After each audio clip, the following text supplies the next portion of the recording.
she had a great family and a solid career. She had just got that promotion. She had a great relationship with a new boyfriend. He was perfect for my sister. But in the blink of an eye, everything changed. She didn't come home. I'm calling her phone, no answer. It's my daughter. This is not like her, this is not her character. Was she carrying a dark secret? She was so drawn into him like a moth to a flame. Detectives would soon uncover a complex web of lies. There was a sex tape that was made. You have a man in a skeleton mask. Love is not supposed to hurt. Love is not supposed to take someone's life.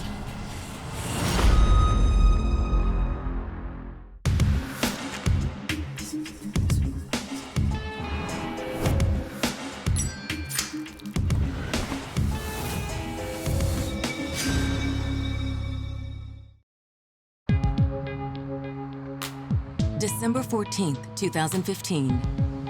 It's a chilly Monday morning in Detroit, Michigan, and downtown is bustling with an energy that would have been unthinkable a few years earlier. We've been through some tough times, but we're on the uprise. Detroit is this comeback city right now, and it's been a long time in the making. While many are out on their morning commute, a sanitation worker in the Brightmoor area is making his rounds. This area is a residential area. It just consists of homes, single-family homes, some vacant dwellings and vacant lots. In front of one of these vacant houses, the sanitation worker comes across an oddly placed garbage container. Next to this rundown building, he found a garbage container, which was odd because no one lived there. As the worker attempts to roll the can, he notices it is unusually heavy. It was obvious someone had put something more than just household garbage in there. When the worker lifts the lid, he's met with a terrifying sight. There is the body of a deceased female. The worker immediately runs back to his truck to call 911. That call comes into me, I alert my team, and we then head out to the location. When detectives arrive to examine the body, there is little evidence to suggest just how the victim died. There was no obvious signs of trauma at the time, but we believe we were investigating a homicide. She obviously did not place herself inside of a trash bin. Who was this woman? Detectives believe they know the answer. Police had spent the last 3 days searching for a woman named Kajavia Globe. But no one had heard from her. Is this Kajavia Globe? And if so, what led to her tragic death? 24-year-old Kajavia Globe was part of a tight-knit family of strong women. Kajavia was the big sister. You know, she looked out for her sister. She was very overprotective over her sister. I needed that as me being a single parent because I didn't have to worry. Kajavia was a mother figure in 6th grade. She was sister mama. Once I left to work, she was there making sure, you know, the house stayed clean and everything stayed in order. Kajavia was my helper. We did everything together. Couldn't tear us apart. She was my best friend. You could confide into Kajavia about anything. She was the light of our life. You know, she was the perfect daughter, sister, friend, companion. With the support of her family, Kajavia was thriving in her professional life. She was working at a telemarketing firm and had just been promoted to project manager. She was a leader over there. You know, so anyone coming on her, she would teach them the software and everything. So she was really excited about it. She wasn't gonna let anything or anyone prevent her from achieving the goals that she had. She always wanted to reach for the stars. She was like, oh, I'm gonna grow with this company. I'm gonna advance to the fullest. Focused on her successful career, Kajavia wasn't looking for love, but couldn't deny the chemistry she had with coworker, 37-year-old John Black. She was a guy magnet. She was popping, fly. They will always go out on dates. He always took her to nice places, and she just was like, he treats me like a queen. Why are you so good to me? Because you deserve it. After a 6-week romance, the couple had become inseparable, and John asked Kajavia to move in. He was treating her well. She always talked about him. She was just happy, full of joy.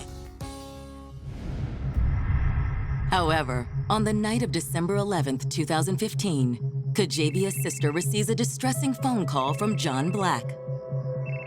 I had just walked in the house from having dinner. Hello? Hey, Adriana? Yeah, it's John. Is Kajavia with you? No, she's not. Why? He said she didn't make it home. She's supposed to be here hours ago. She's not answering her phone? No, that's why I'm calling you. She's supposed to be It's here like unlike hours her ago. to not call or to be, answering the phone. Well, look, please give me a call once you talk to her. Will do. Several hours pass, and there is still no word from Kajavia. It's completely out of character for her to just go missing. I'm calling her phone, her sister's calling her phone, everyone is calling her phone. They can't get through, voicemail's full. At this point, everyone's worried. Where could she be? The following morning, there is still no sign of Kajavia, and her family becomes increasingly alarmed. At this point, they know we need more help. We're gonna have to go to the police. We waited till the sun rose, and we went to the police station. I was sitting at my desk, and a lady and her children come in. She was very frantic, and she was upset. Hi, how can I help you? It's my daughter. I can't find her.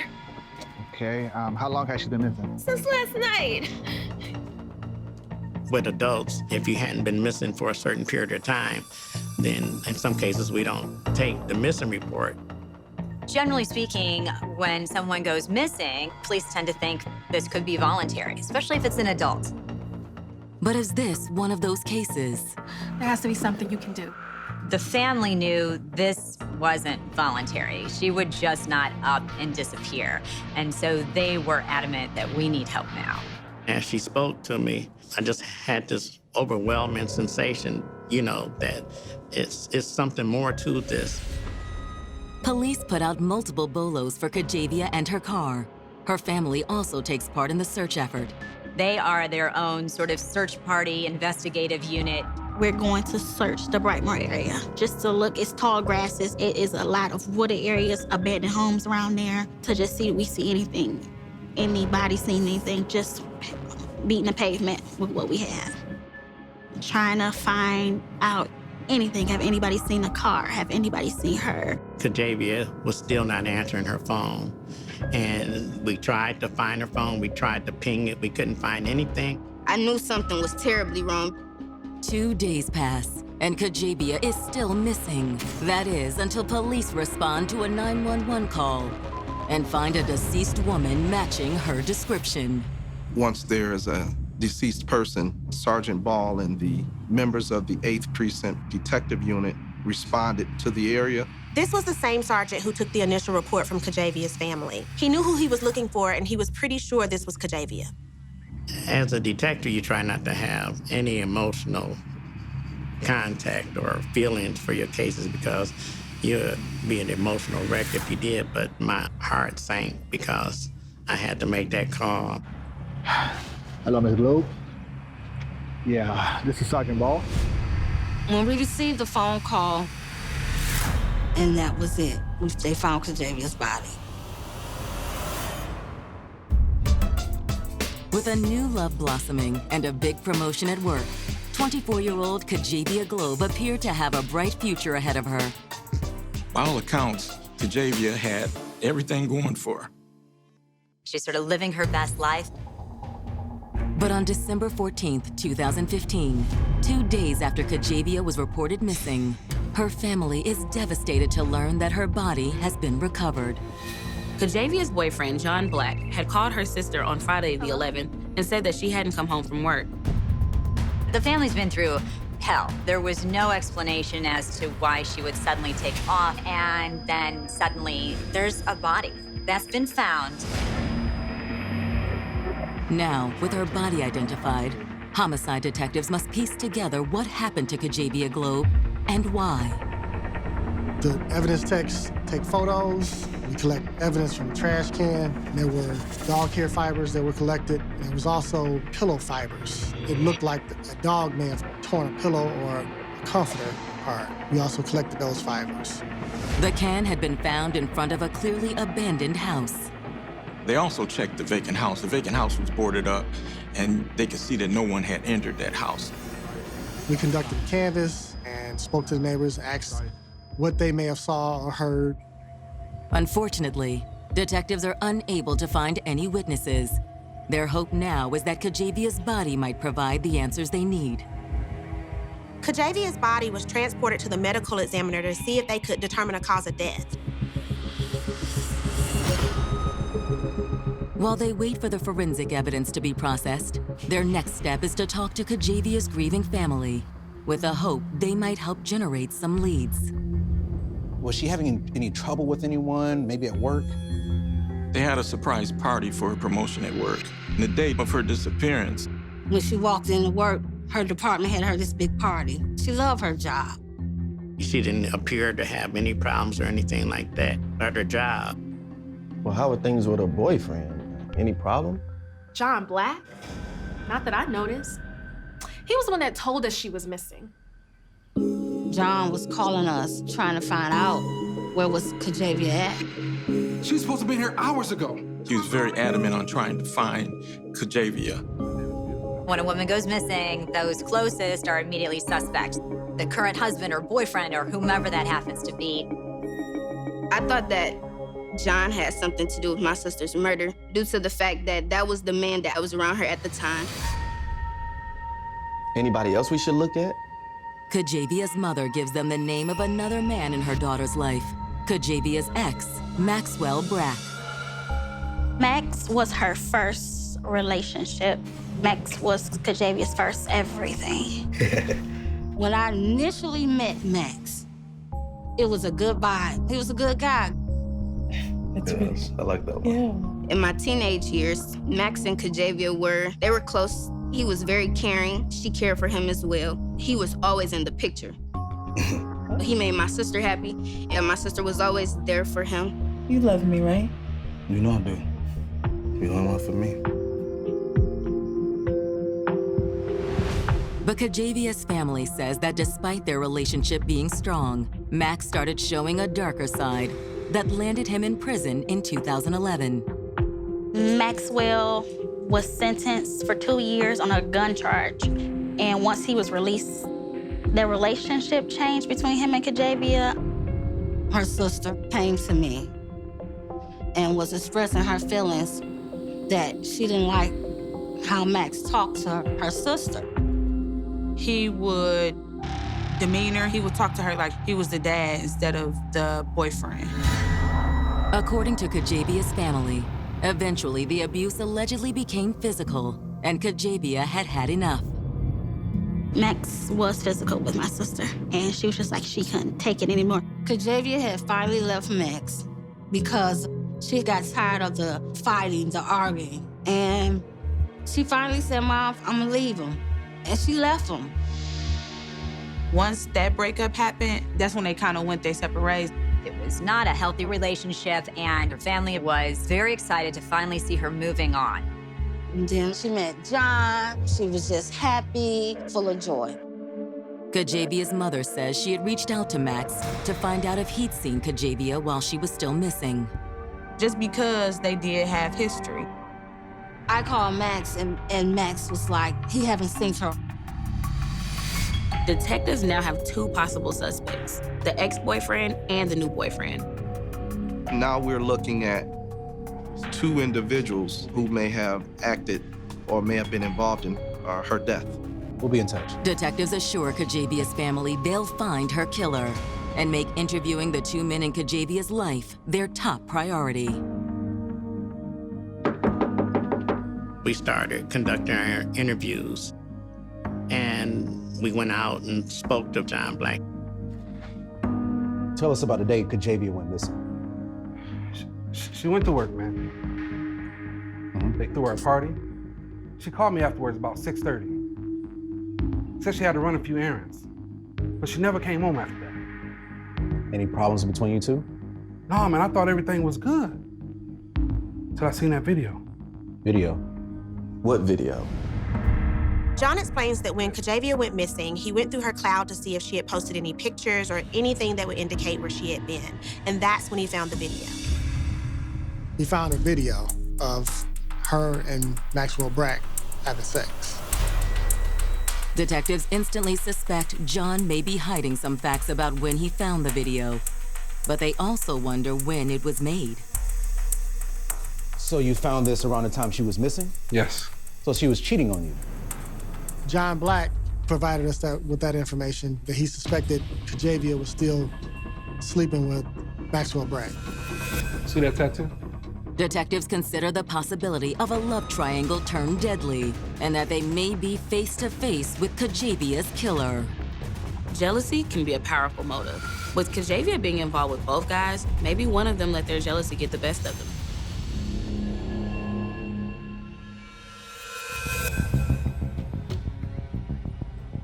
Detroit homicide detectives are investigating the murder of 24-year-old Kajavia Globe. Police didn't know how she died, but they had multiple suspects on their radar. One is her ex-boyfriend, Max Brack. The other is her current live-in boyfriend, John Black. Detectives are questioning John Black at his residence and have just learned Kajavia may have been cheating on him with Max. John tells detectives he found out about Kajavia seeing Max again because of an explicit video he discovered. When was the video made? Recently. How recent? John says that he noticed Kajavia's new tattoo in the video, so it couldn't have been more than a few weeks old. Kajavia has gone back to Max Brack. She's having sex with him. There's a history of violence there. Now they find out that this relationship is once again in play. Detectives believe the video of Kajavia and Max surfacing so close to her death is not just a coincidence. John said he found it while trying to help locate Kajavia when she was missing. But police have their doubts. We thought maybe he was upset by that. Detectives suggest perhaps John had flown into a jealous rage and killed Kajavia. But John claims that's simply not true. Listen, I understand I got mad about the video. I love Kajavia. I would do anything for that woman. I seen us having kids. I seen us getting married. I loved her, man. Detectives ask John if he has an alibi for the night Kajavia disappeared. I was here, man, calling all of her family, trying to figure out exactly where she was, but she never showed up. John was the one that called Kajavia's family, but his alibi is still flimsy. Detectives end their interview with John Black, but he's not cleared from their suspect list just yet. With any investigation, you have to follow a lead all the way until it ends. We had a couple of individuals who were in the suspect pool. We could not tell whether this was a crime of passion, whether this was a love triangle, whether this was some form of retaliation. Back at the station, detectives look into the other man in Kajavia's life, Max Brack. They start with his arrest record. Max had a pretty long rap sheet, including a weapons conviction where he served 2 years in prison. We learned from Maxwell's criminal history that he had convictions for domestic violence and assault, which kind of piqued our interest. From what we understood, this person was a violent person. If Max was as dangerous as his record suggests, why would Kajavia keep seeing him? She would say she wasn't talking to him anymore, she was done with him, but he would always find a way to pull her back in. You love me, right? You know I do. He knew what to say, he knew what buttons to push to get her to reach back out to him. After multiple attempts to find Kajavia's ex turn up empty-handed, detectives decide to put a bolo out for Max Brack. Detectives need to talk to Max and find out what he knows. His name is coming up way too much. In order to find out who killed Kajavia, detectives need to determine where she was the night of December 11th. We conducted a financial transaction history for Kajavia's bank records.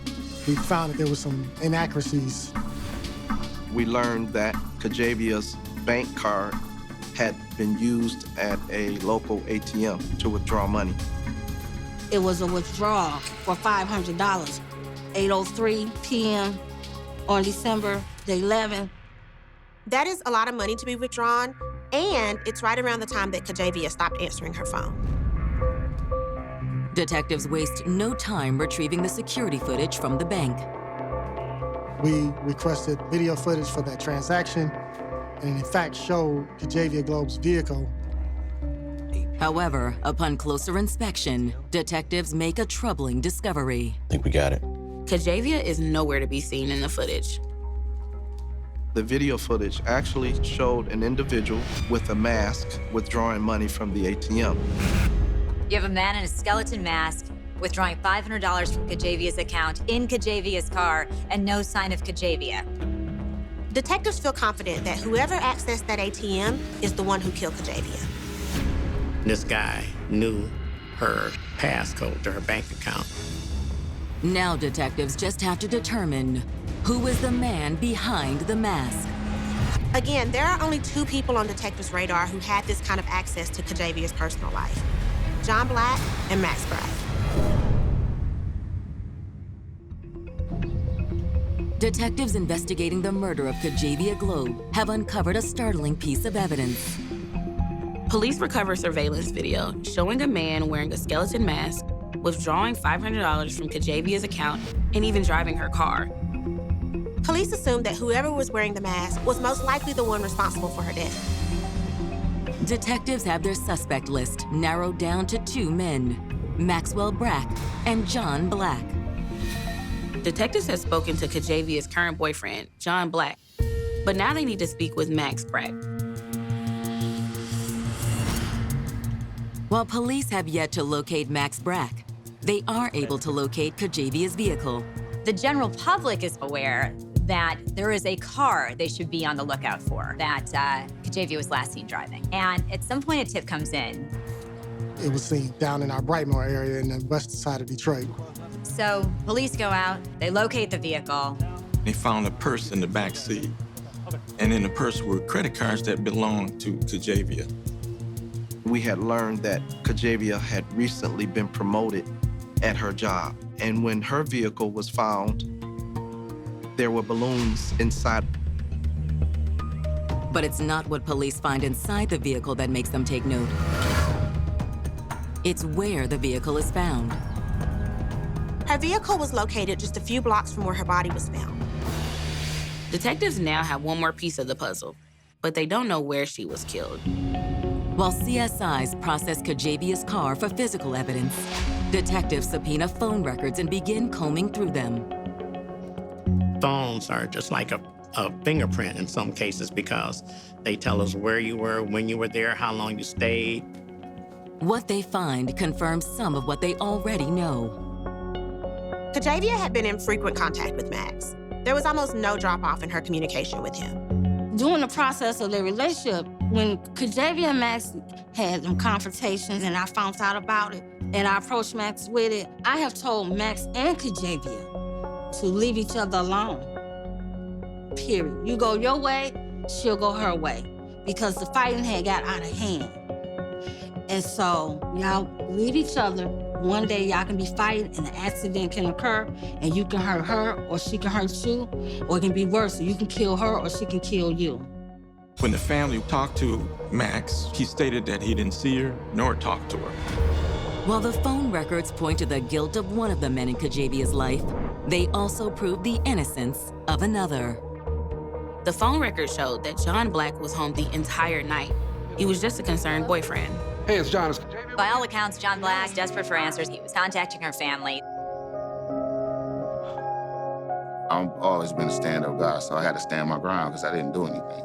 And if I have to face these questions, and it is what it is. I didn't do that. In fact, John had hoped to soon marry Kajavia and start a family. I definitely saw myself marrying Kajavia in the future. It was just a matter of when, you know. Confident John Black is not their killer, detectives are now ready to move on to their next suspect. Based on the phone records, we were able to rule him out. So Maxwell is suspect number 1 on our radar.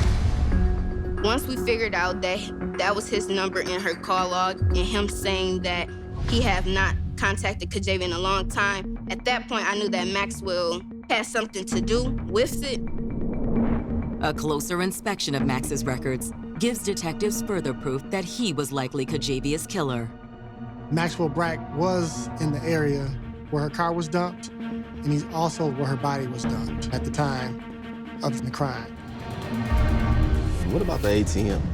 It pinged in this area right here around 8 p.m. That is not enough to get a warrant yet.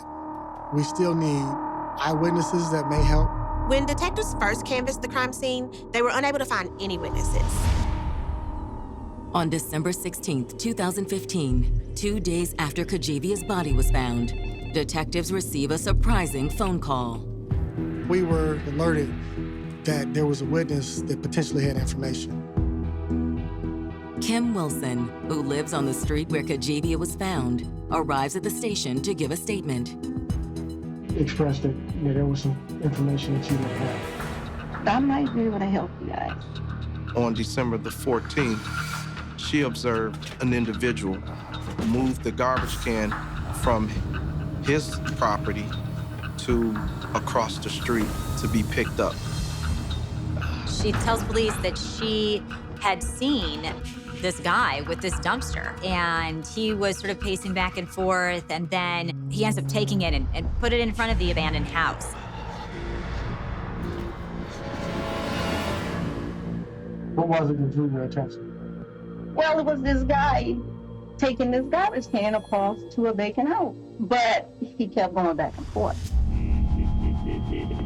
The person who had moved the trash bin to the street and was standing around, and then also moved the trash can to the rear of the vacant home. She gave us a description and where he lived. You recognize him if you saw a picture of him? I might be able to. Detectives pulled photographs of some random men matching the description she gave, as well as a file photo for Max Brack. All right, so what we're gonna do is, I'm gonna just show you a group of pictures. Okay. And you just go through them, you take as much time as you need, but if you recognize the person, just let me know, all right? And she positively identified Maxwell Brack as the person who had moved the trash can where she was found. Thanks to Kim Wilson's statement, detectives now have enough evidence to arrest Maxwell Brack.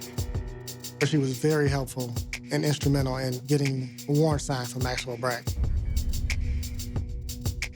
They run the address given by Kim Wilson, but Max Brack is not listed as a resident. The home belongs to a woman named Cheryl Wolford. That wasn't a house that I have ever recalled throughout the years that her and Max was together that we ever went to or if I ever seen. I wasn't familiar with that house. So now detectives have a new name in the mix. Who is this woman, and what is her connection to Max?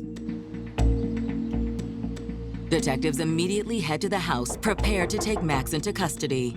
But when they arrive, there's no sign of him. Can I help you? Hello, ma'am. We have a warrant for Maxwell Brack. Is he here? No. Is this about Kajavia? Can we come in?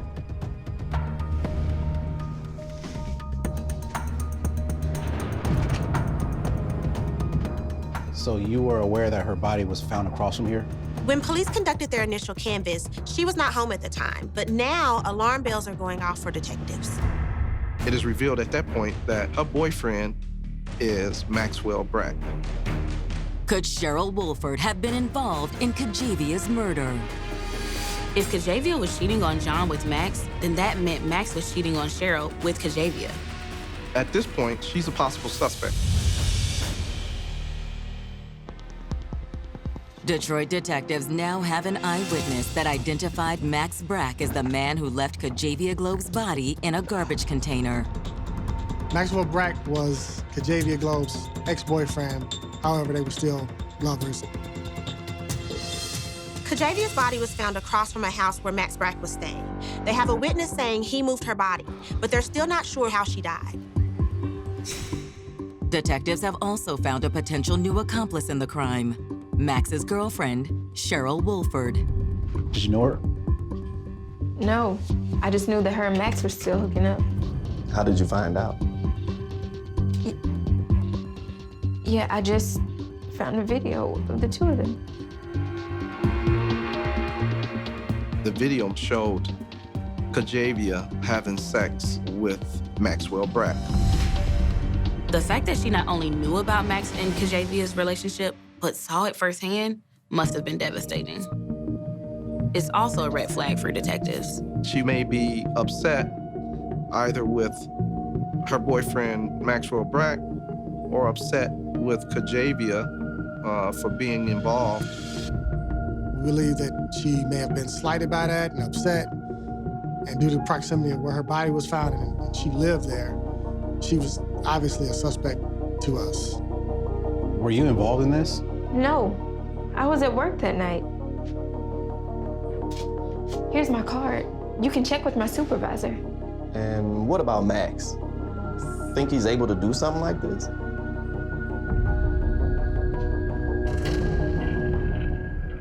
Can we search your home? Yes. Detectives proceed to search Cheryl's home. Although they don't find obvious signs of a crime scene, they don't leave empty-handed. We found multiple pieces of evidence that were consistent with evidence that was in the trash container.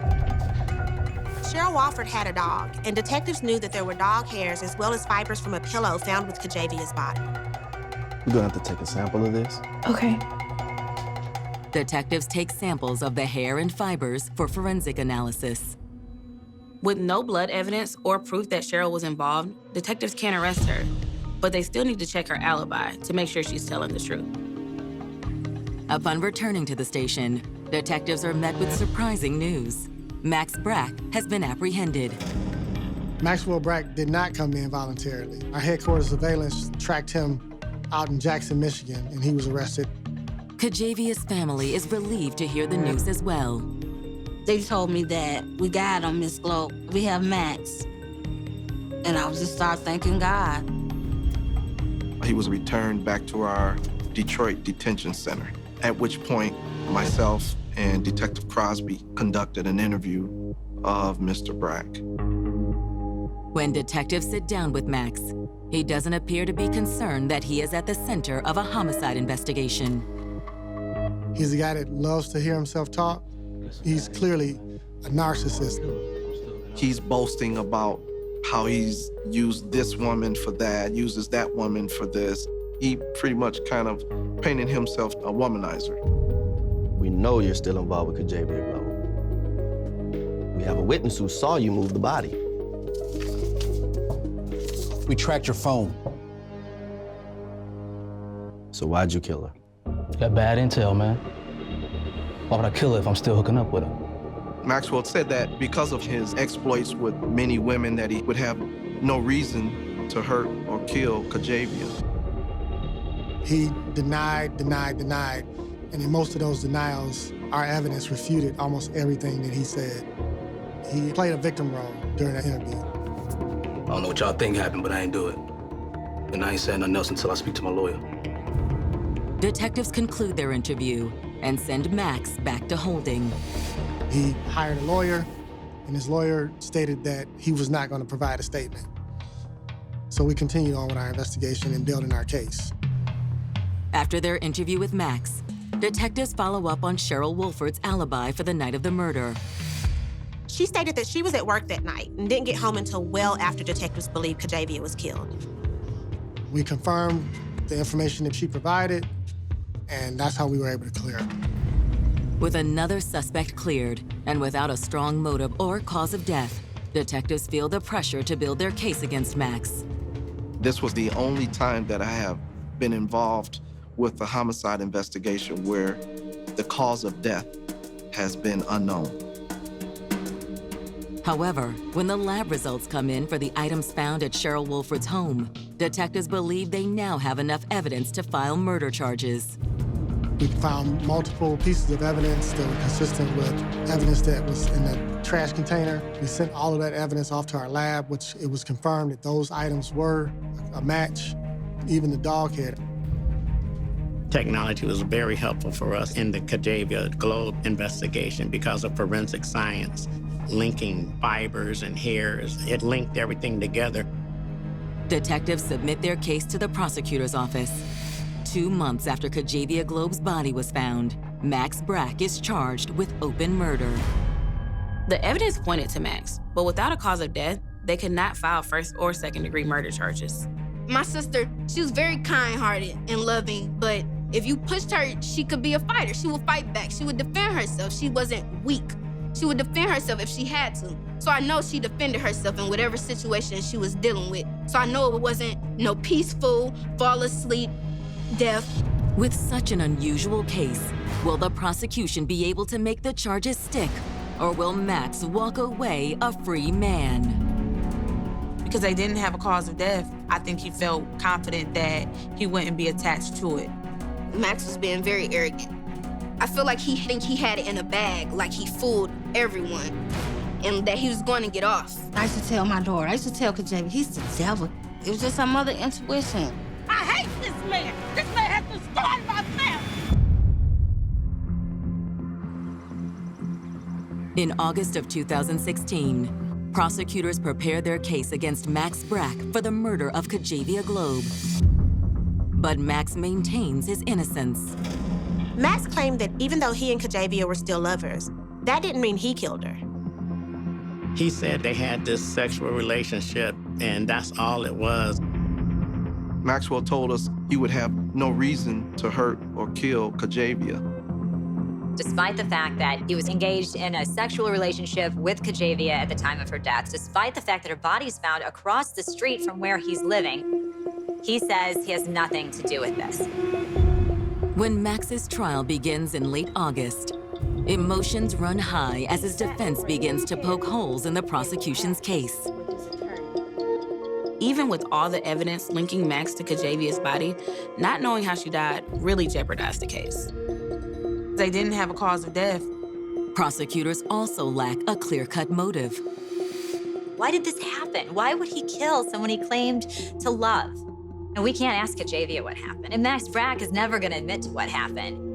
I believe trying to determine the motive was one of the hardest things in this case, but everything just kept drawing them back together in this combustible relationship that eventually exploded.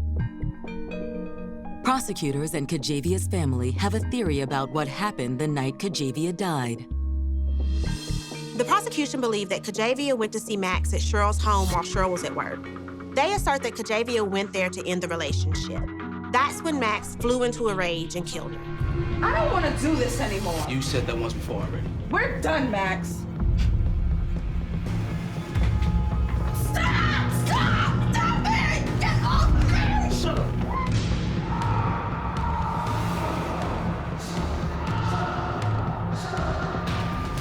He knew that he couldn't control her. He couldn't get her to just pull up whenever he said he needed something. She wasn't at his beck and call no more.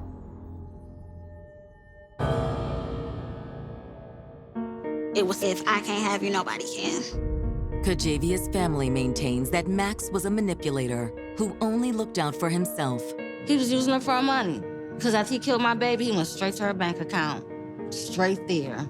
Detectives could never confirm that it was Max in their surveillance video at the bank wearing the mask, but the person in the video did match Max's body type. When I saw the surveillance video of someone using Kajavia's card and debit card, I instantly knew it was Max, even though he had a mask on his face. It was just body language. Despite the holes in the prosecution's case, Max's demeanor in court may have done the most damage to his defense. When he walked into the courtroom, he kind of was just arrogant. He had this look on his face like he knew that he was innocent and he didn't have anything to do with it. He honestly thought that he was clear. He was more of a saggy pants, big t-shirt, flappy, sloppy looking person. And in court, he had on glasses, a suit. They tried to portray him as a well-mannered looking person. I felt disgusted with him. It killed me at home to see him smirk so many times as if everything was a joke, a game. On August 31st of 2016, the jury returns their verdict. In an open murder trial, the jury can convict on a charge that fits the evidence presented. In this case, there wasn't enough for first degree, but second-degree murder still carries substantial prison time. They found Max guilty of second-degree murder. It's the news Kajavia Globe's family has been waiting for. I was a sigh of relief. We are going to get justice for my sister. At sentencing, the presiding judge makes sure Kajavia's family gets exactly that. The judge gave him 70 years to 100 years behind bars. He basically showed no emotion, and I believe that played a big role in why he was found guilty by the jury. And also, during the sentencing, he chuckled at the judge's sentencing. And the last 10 years of that 70-year sentence, that's for the smile. That was very powerful to see him just kind of laugh it off. He will be there for the rest of his life. It's just a sad situation. Both lives are done. It's like he's gonna sit in prison the rest of his life. That's not a life. I feel like Kajavia stayed with Max because her heart was so forgiving. She could always forgive and overlook a situation to where she had overlooked Maxwell's abuse, to where she felt that she could possibly get through to him, that he will eventually stop, but it never stopped, and it took her to her death. Before Max is taken away, Kajavia's mother makes a powerful statement to the court. He knew I didn't like him. When he put my baby in that dumpster, that was something to me, because I always told him in his face he was trash. I hate this man. This man has destroyed my family. This man has took something from me that he can never give it back. Never. I used to always tell Max, like, you know, you trash. Because if a man put his hands on a woman, you're trash. You're not a man, you trash. And the way that he did my daughter, I felt like that was him. Like, now who trash? He can still breathe in jail. He can still call his family in jail. He can write his family in jail. But we cannot call Kajavia. We cannot see Kajavia. We cannot hug her or any of that. No one can. There's no visiting hours where she is. It was me and my 4 daughters. No. And we don't have that in our life no more. She loved him so much, and he didn't know what love was. Love is not supposed to hurt. I still have a broken heart, and I never will learn how to cope with this, because this is something that eats at me all the time. Maybe one day he can say and own up to it that he did do that, but I don't really want to hear his answer, because inevitably you still took her life for whatever selfish reason you wanted to do that for. You never get closure. You just had to learn to live, to deal with it. That's it. As for John Black, the man who hoped to one day marry Kajavia, he too must find a way to carry on. I dealt with the reality that I'll never get the answers that I need to close it. So I just had to continue living and put the pieces back together. But it's not really about me in this situation. It's more about her family.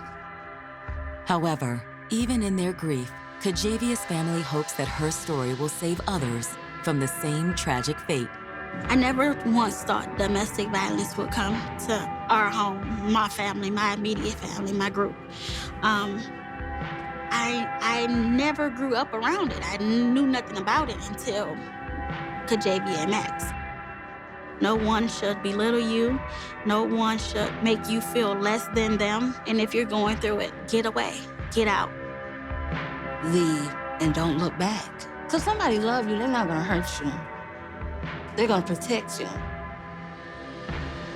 Period.